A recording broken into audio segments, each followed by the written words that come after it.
Chief Minister N.Biren Singh has lauded the Kuki INP, Manipur's recent decision to support the implementation of the NRC in Manipur, viewing it as a potential catalyst for lasting peace in the state.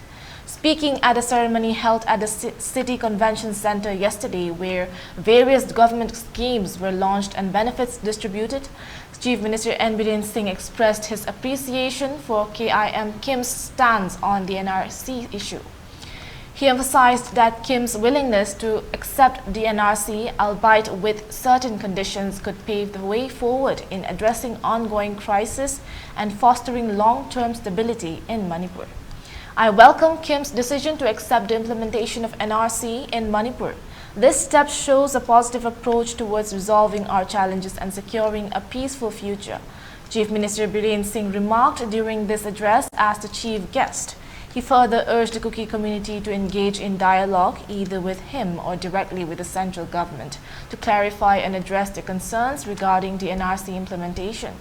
Let's discuss and find common ground on this matter, he appealed, emphasizing his commitment to resolving issues related to drug trafficking, environmental conservation, and the influx of illegal immigrants for the welfare of future generations.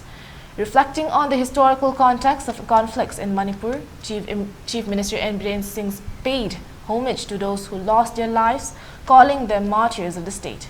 He highlighted the BJP government's efforts in fulfilling long-standing demands such as removing the Armed Forces Special Powers Act, the ASPA, and implementing the inner line permit system, which was previously neglected by the Congress government.